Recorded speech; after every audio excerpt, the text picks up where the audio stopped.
Hello movie lover, कैसे हैं आप सब। तो दोस्तों, आज की मूवी बहुत ही इंटरेस्टिंग होने वाली है। चैनल पर नए हैं तो सब्सक्राइब कर लीजिएगा ऐसी ही धमाकेदार मूवी देखने के लिए। दोस्तों, ये कहानी है जेसिका नाम की एक लड़की की, जो अपने घर को छोड़कर अकेली कहीं दूर कुछ दिन रहने के लिए जा रही थी। लेकिन रास्ते में उसके साथ कुछ ऐसा हो जाता है जो उसने कभी सोचा भी नहीं था। तो चलिए आगे देखते हैं इस लड़की के साथ क्या क्या होता है।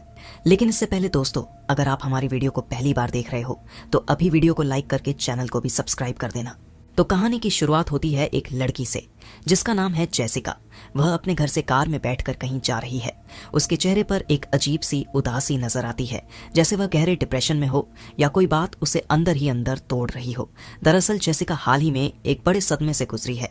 6 महीने पहले उसके हस्बैंड एरिक की मौत हो गई थी, लेकिन वह अब तक उस दर्द से बाहर नहीं आ पाई है। इसी वजह से जेसिका को एंजाइटी होती है और उसकी दवाइयां व ट्रीटमेंट चल रहे हैं, मगर उनका उस पर कोई खास असर नहीं हो रहा। उसकी हालत अब भी पहले जैसी ही है। आखिरकार जेसिका ने फैसला किया कि वह इस घर को छोड़ देगी। शायद इसके साथ वह एरिक की यादों को भी भूल सके और उसे कुछ सुकून मिल जाए। इसके बाद जेसिका अपना सारा सामान लेकर शहर से बाहर निकल पड़ती है। उसकी मंजिल तक पहुंचने में लगभग 4 दिन लगेंगे। फिलहाल हम उसे हाईवे पर देखते हैं, जहां वह लगातार अपनी मंजिल की ओर बढ़ रही होती है। हाईवे पूरी तरह सुनसान था, लेकिन एक काली गाड़ी लगातार जेसिका का पीछा कर रही थी। वह गाड़ी उसे आगे बढ़ने नहीं दे रही थी, जैसे जानबूझकर उसका रास्ता रोक रही हो। बड़ी मशक्कत के बाद जेसिका किसी तरह उससे आगे निकलती है, लेकिन तभी अचानक सामने एक ट्रक आ जाता है। काली गाड़ी अब भी उसे साइड लेने नहीं दे रही थी। घबराई जेसिका चिल्लाई, हटो वहां से, मुझे साइड लेने दो। मगर कोई जवाब नहीं आता। ट्रक तेजी से उसके करीब आया और एक पल के लिए ऐसा लगा जैसे सब खत्म हो जाएगा, लेकिन आखिरी वक्त पर जेसिका किसी तरह बच निकली। अब जाकर जेसिका थोड़ी राहत की सांस लेती है, लेकिन वह काली गाड़ी अब भी उसका पीछा कर रही थी। आगे जाकर 2 रास्ते आते हैं और जब वह देखती है कि वह गाड़ी दूसरे रास्ते पर चली गई है तो उसे थोड़ी राहत मिलती है। खैर, अब रात हो चुकी थी और जेसिका ने अपने सफर का पहला दिन पूरा कर लिया था। वह एक पेट्रोल पंप के पास रुकती है और अपने डैड को कॉल करती है। यहाँ हमें एक और अहम बात पता चलती है। जेसिका ने अब तक किसी को नहीं बताया कि वह अपना घर छोड़कर कहीं और जा रही है। खैर, थोड़ी देर बाद वही काली गाड़ी उसके पास से गुजरती है, जिसे देखकर वह घबरा जाती है। वह जल्दी से अपनी कार में पेट्रोल भरवाती है और फौरन होटल की तरफ निकल पड़ती है। होटल पहुंचने के बाद एरिक की यादें उसे घेर लेती हैं। वहां वह एरिक की कुछ तस्वीरें देखती है, जिन्हें देखते ही वो इमोशनल हो जाती है। इसके बाद जेसिका सो जाती है। अगली सुबह वह अपनी गाड़ी में बैठकर आगे के सफर के लिए निकलने ही वाली होती है कि अचानक एक आदमी आकर उसके कार के शीशे पर नॉक करता है।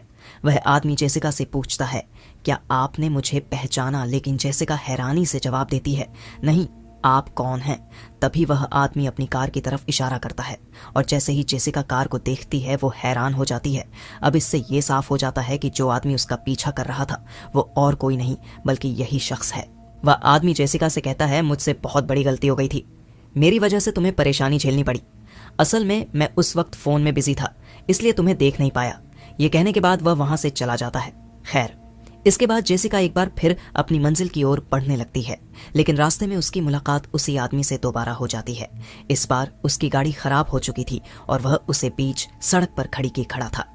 उसे देखकर ऐसा लग रहा था जैसे वह जेसिका के लिए ही रुका हो। वह आदमी जेसिका के पास आकर कहता है, क्या तुम मेरी मदद कर सकती हो? मेरे हाथ में चोट लगी है और मुझे अपनी गाड़ी साइड करनी है। लेकिन जेसिका उसे रूडली मना कर देती है, क्योंकि कहीं ना कहीं उसे उस पर शक होने लगा था। इसके बाद जेसिका वहां से चली जाती है। खैर, पूरे दिन का सफर तय करने के बाद जेसिका रात में एक गेस्ट हाउस के पास रुकती है, लेकिन वहां पर जेसिका को तीसरी बार वही काली गाड़ी नजर आती है। घबराकर वह तुरंत अपनी कार की तरफ भागती है और वहां से निकलने की कोशिश करती है। अब उसे उस आदमी से और भी ज्यादा डर लगने लगा था। वह बिना देर किए रात में ही सफर जारी रखती है, लेकिन किस्मत भी आज उसके खिलाफ थी। कुछ दूर चलते ही उसकी गाड़ी का टायर पंचर हो जाता है, जिससे उसे मजबूरन गाड़ी रोकनी पड़ती है। अब उसे कार से बाहर निकलना ही पड़ता है। एक तो पहले ही डर से उसकी हालत खराब थी और ऊपर से रात भी काफी हो चुकी थी। जिस बात से जेसिका डर रही थी वही उसके साथ हो जाता है। वह आदमी एक बार फिर अपनी गाड़ी लेकर जेसिका के पास आ जाता है। इस बार वह जबरदस्ती उसकी कार में घुस जाता है और बदतमीजी करने लगता है। उसके हाथ में एक इंजेक्शन होता है जिसे वह जेसिका को लगा देता है। कुछ ही पलों में जेसिका बेहोश हो जाती है। खैर, इसके बाद जब जेसिका को होश आता है तो वह खुद को एक बेसमेंट में पाती है। डर और घबराहट में वह जोर जोर से रोने लगती है। वह बेसमेंट की खिड़की के पास जाकर मदद के लिए चिल्लाती है, लेकिन कोई जवाब नहीं मिलता।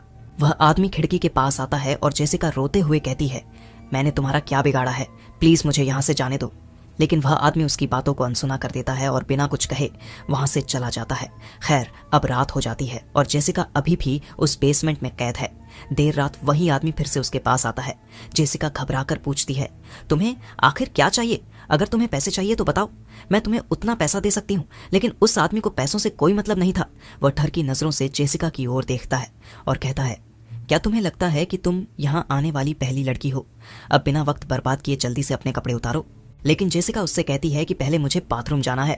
अब जेसिका बाथरूम जाने के बहाने वहां से भागने की कोशिश करती है, लेकिन वो आदमी एक बार फिर से उसे पकड़ लेता है और उसे बहुत ही बुरी तरीके से मारता है। अब वो आदमी जेसिका को बहुत ही ज्यादा टॉर्चर करता है और उसके साथ गलत काम भी करता है। अब अगली सुबह जेसिका की जब आंख खुलती है तो वो दरवाजे के होल से बाहर देखती है कि इस घर में फिलहाल कोई नहीं है और दरवाजे की चाबी दूसरी तरफ लगी हुई है। वह तुरंत अपनी जैकेट निकालती है और दरवाजे के नीचे से दूसरी तरफ सरका देती है। फिर वह जोर जोर से दरवाजे को धक्का देने और हिलाने लगती है, जिससे चाबी नीचे गिर जाती है। वह जल्दी से चाबी उठाकर दरवाजा खोलती है और बेसमेंट से बाहर निकलती है और तेजी से ऊपर चली जाती है। तभी जेसिका देखती है कि वह आदमी घर के अंदर आ रहा है, इसलिए वह जल्दी से जाकर गेट के पीछे छिप जाती है। छुपकर वह उसे ध्यान से देखने लगती है और देखती है कि वह फोन पर किसी से बातें कर रहा है। जेसिका गौर करती है कि यह आदमी अपनी पत्नी से बात कर रहा है। असल में उसकी शादी हो चुकी है, लेकिन वह अपनी फैमिली से अलग यहाँ पर रह रहा है। उसने घर वालों को यह कह रखा था कि वह बिजनेस ट्रिप पर गया हुआ है, जबकि सच्चाई कुछ और ही थी। जेसिका दरवाजे के पीछे छिपकर उसकी सारी बातें सुन रही होती है। जैसे ही उसे मौका मिलता है वह तेजी से दरवाजा खोलकर वहां से भागने लगती है, लेकिन अफसोस वह आदमी उसे देख लेता है और तुरंत उसके पीछे दौड़ पड़ता है। जेसिका पूरी ताकत से जंगल की ओर भागती है, लेकिन अचानक रास्ते में उसका पैर एक लकड़ी से टकरा जाता है। दर्द से कराहते हुए वह गिर जाती है, लेकिन जेसिका इतनी जल्दी हार मानने वाली नहीं थी। वह हिम्मत जुटाकर अपने पैर से लकड़ी निकालती है और दोबारा से भागना शुरू करती है और भागते भागते एक नदी के किनारे पहुंच जाती है। अब वह आदमी भी उसके काफी करीब आ चुका होता है। जेसिका के पास अब कोई और ऑप्शन नहीं बचता, इसीलिए बिना कुछ सोचे वह सीधे नदी में कूद जाती है। वह आदमी किनारे पर खड़ा होकर जेसिका को कूदते हुए देखता रह जाता है। तेज लहरों से जूझते हुए जेसिका किसी तरह किनारे तक पहुंचती है, लेकिन अब उसकी हालत पर बहुत खराब हो चुकी थी। उसका शरीर बुरी तरह घायल हो चुका था और उसे चलने में भी दिक्कत हो रही थी। जेसिका मदद की तलाश में जंगल में इधर उधर देखने लगती है। तभी उसे एक बूढ़ा आदमी दिखाई देता है जो शिकार करने के लिए वहां आया हुआ था। जेसिका तुरंत उसके पास जाकर डरते हुए कहती है, प्लीज मेरी मदद करो, मैं बहुत बड़ी मुसीबत में हूँ। एक आदमी मुझे मारना चाहता है, मैं तुम्हारे आगे हाथ जोड़ती हूँ, प्लीज मुझे बचा लो और मुझे अपने फोन से एक बार कॉल करने दो। वह बूढ़ा आदमी उसे अपना मोबाइल देता है, लेकिन जब जेसिका उसे देखती है तो वो फोन टूटा हुआ था और शायद काम भी नहीं कर रहा था। बूढ़ा आदमी जेसिका को अपनी कार में बैठाकर वहां से ले जाने लगता है। रास्ते में वह उसे कुछ खाने के लिए भी देता है ताकि उसकी हालत थोड़ी ठीक हो सके। खैर, दोनों थोड़ी दूर तक सफर तय करते हैं, लेकिन अचानक उनके सामने एक टूटा हुआ पेड़ आ जाता है, जिसकी वजह से आगे बढ़ना नामुमकिन हो जाता है। अब दोनों गाड़ी से बाहर निकलते हैं और पेड़ को हटाने की कोशिश करने लगते हैं, लेकिन इतने में ही वहां वह आदमी भी पहुंच जाता है। उसे देखकर जेसिका घबरा जाती है और तुरंत बूढ़े आदमी से कहती है, यही वो आदमी है जो मुझे मारना चाहता है, प्लीज मुझे इससे बचा लो। वो आदमी बूढ़े आदमी से कहता है, तुम इसकी बातों पर ध्यान मत दो, ये मेरी बहन है जो मेंटली ठीक नहीं है। ये घर से भाग गई थी और हर बार ऐसा ही ड्रामा करती है, तुम इसे मेरे हवाले कर दो। लेकिन जेसिका कहती है, मैं इसकी कोई बहन नहीं हूँ, प्लीज इसकी बातों पर यकीन मत करना, ये झूठ बोल रहा है। अब वो आदमी बूढ़े शख्स से कुछ इस तरह बातें करता है कि वो उसकी बातों में आ जाता है और जेसिका को उसके हवाले कर देता है। लेकिन जैसे ही बूढ़ा आदमी देखता है कि जेसिका उस शख्स से बचने के लिए उसे मारने की कोशिश कर रही है, तो उसे एहसास होता है कि जरूर कुछ गड़बड़ है और जेसिका सच बोल रही थी। अब बूढ़ा आदमी गुस्से में उस शख्स से कहता है, तुम इसे छोड़ दो। लेकिन इसी बीच दोनों के बीच लड़ाई शुरू हो जाती है। अब दोस्तों, एक तरफ वो बूढ़ा आदमी और दूसरी तरफ एक खतरनाक साइको किलर। आखिरकार वो साइको किलर बूढ़े आदमी को मार देता है, लेकिन जेसिका इस मौके का फायदा उठाकर वहां से भाग निकलती है। धीरे धीरे अंधेरा हो जाता है और तेज बारिश शुरू हो जाती है, लेकिन वो आदमी अभी भी जेसिका का पीछा कर रहा था। भागते भागते जेसिका एक चट्टान के किनारे जाकर छुप जाती है।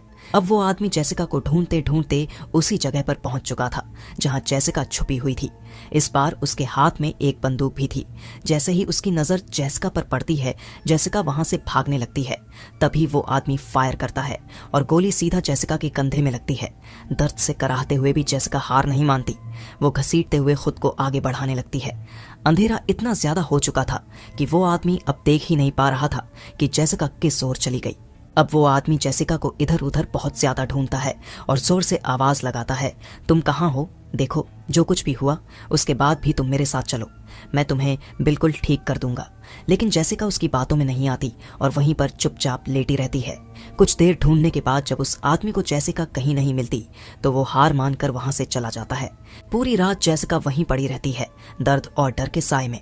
अगली सुबह जब उसकी आंख खुलती है तो वो देखती है कि वो आदमी बूढ़े आदमी की लाश को गड्ढे में डालकर जला रहा है। अब जेसिका इस मौके को हाथ से जाने नहीं देती। वो तुरंत उसकी कार के पास जाती है और वहां से उसका फोन उठा लेती है। लेकिन तभी वो आदमी दोबारा वहां आ जाता है। जेसिका घबरा जाती है और मजबूरन उसे वहीं पर छुपना पड़ता है। अब वो आदमी गाड़ी में बैठकर अपने घर की तरफ बढ़ने लगता है। इधर जेसिका भी जल्दी से उस मोबाइल का इस्तेमाल कर पुलिस को कॉल लगाती है और घबराए हुए कहती है, एक आदमी मुझे मारना चाहता है, प्लीज जल्दी से मेरा लोकेशन ट्रेस कर लो। इसके बाद वो कॉल को बिना ज्यादा देर किए काट देती है ताकि उसको शक ना हो। अब जेसिका को इस हालात से खुद ही बाहर निकलना था। तभी वो अचानक से एक बड़ा सा पत्थर उठाती है और पूरी ताकत से उस आदमी के सिर पर मार देती है।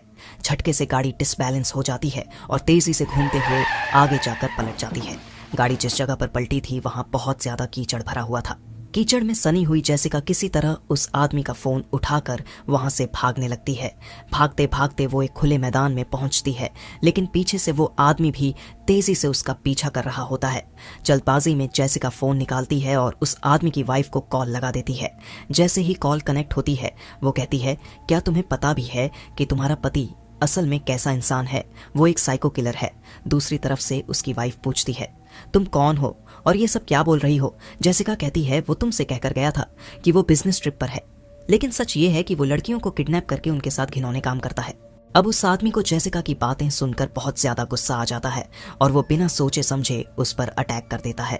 दोनों के बीच एक जबरदस्त फाइट होती है जहां वो आदमी बार बार जेसिका को चाकू से मारने की कोशिश करता है, लेकिन हर बार असफल रहता है। जेसिका अपनी पूरी ताकत लगाकर खुद को बचाती है और आखिरकार उसे एक लोहे की रॉड मिल जाती है। वो झट से उस रॉड को उठाकर पूरी ताकत से उस आदमी के सीने में घोंप देती है।